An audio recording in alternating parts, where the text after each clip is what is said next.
లేక జడ్జి సుదర్శన్ రెడ్డి గారు ఇచ్చిన జడ్జిమెంట్లు కానీ మీరు పూర్తిగా చదివి తర్వాత కామెంట్ చేస్తే బాగుండేది.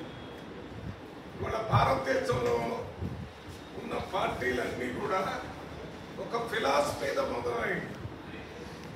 కాంగ్రెస్ పార్టీకి ఒక ఫిలాసఫీ ఉంది, ఒక ఐడియాలజీ ఉంది. ఆ ఐడియాలజీ ఏంటి? Secularism, socialism, social justice. ఇది Congress party philosophy or ideology. అదే బీజేపీ నాన్ సెక్యులర్,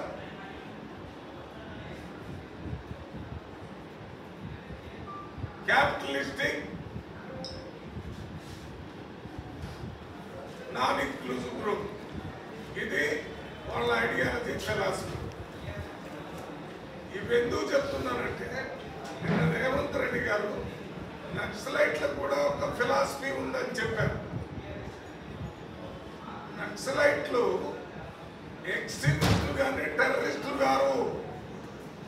నక్సలైట్లు వారి ఫిలాసఫీని అమలు చేయడానికి భారత రాజ్యాంగానికి లోబడి కాకుండా భారత రాజ్యాంగాన్ని దాటి హింసాత్మకంగా అయిన వారి ఫిలాసఫీని అమలు చేయాలనేటటువంటి ఆలోచనతో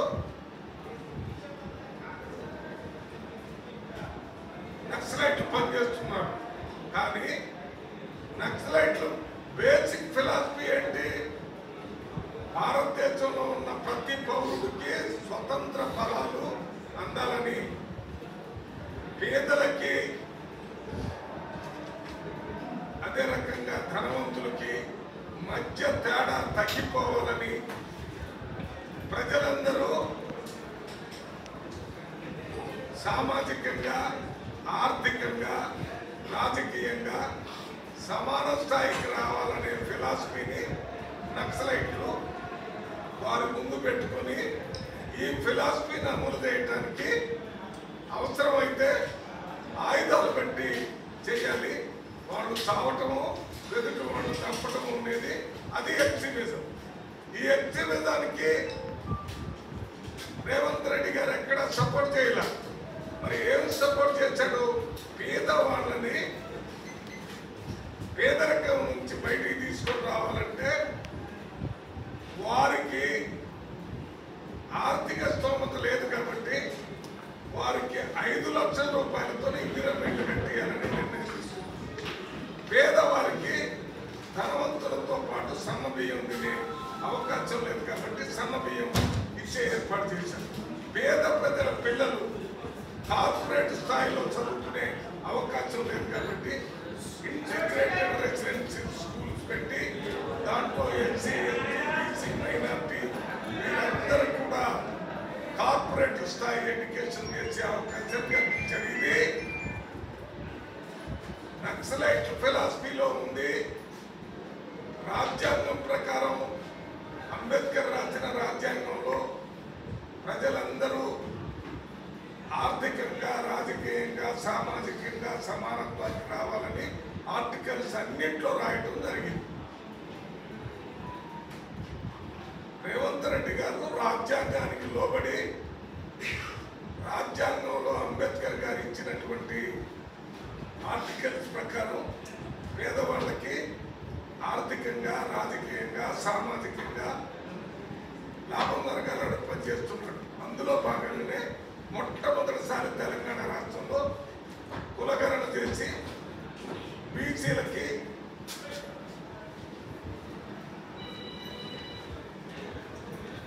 కులగణన చేసి బీసీలకి 42% ఇవ్వాలని చెప్పినటువంటి నాయకుడు రేవంత్ రెడ్డి గారు.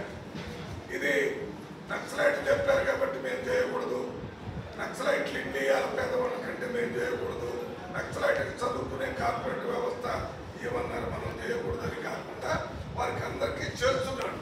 ఆయన చెప్పింది ఫిలాసఫీ.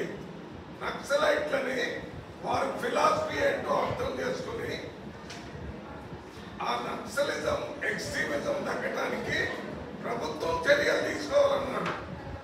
అందువలనే ఆనాటి ముఖ్యమంత్రి, ప్రజల ముఖ్యమంత్రిగా పేరున్నటువంటి రాజశేఖర రెడ్డి గారు నక్సలైట్లతో చర్చలు చేశారు.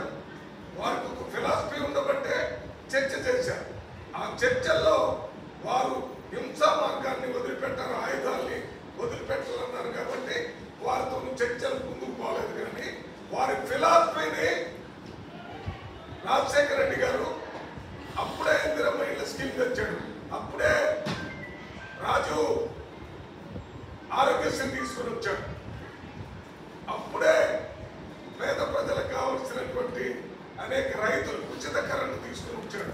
ఇవన్నీ వారితో చర్చలు చేయకముందు కాంగ్రెస్ కున్న వారు ఎజెండా అది ఉంది, దాన్ని చేర్చారు. ఇప్పుడు రేవంత్ రెడ్డి గారు అదే చేస్తున్నాడు. రేవంత్ రెడ్డి గారు చేయడానికి రాహుల్ గాంధీ గారు కూడా ఈ కులగణన జరగాలని, పేదవాళ్ళకి మేలు జరగాలని, ఆర్థిక రాజకీయ సామాజిక సమానత్వం అందరికి రావాలని రాహుల్ గాంధీ గారు చెప్తున్నారు, దాన్ని అమలు చేస్తున్నారు. అంటే ఈ చెప్పినవన్నీ నక్సలైట్సా? మరి మీరేంటి, మీ సిద్ధాంతం ఏంటి? ఒక్క ధనవంతులు మాత్రమే మీరు సహాయం, మీరు కార్పొరేట్ వాళ్ళకే సహాయం చేస్తారు. మీ పార్టీ బిజినెస్ పార్టీ అని పేరుంది, ఇంతకుముందే ధనవంతుల పార్టీ అని పేరుంది. మరి ఈ దేశాన్ని స్వతంత్రం వచ్చిన 75 సంవత్సరాల తర్వాత ప్రస్తుత ఉన్న పరిస్థితుల్లో దేశాన్ని అభివృద్ధి చేయటం కాకుండా కాంగ్రెస్ పార్టీ ఉన్న పరిస్థితుల్ని అవగాహన చేసుకొని భవిష్యత్తులో బాగు చేయడానికి పనిచేస్తున్నారు.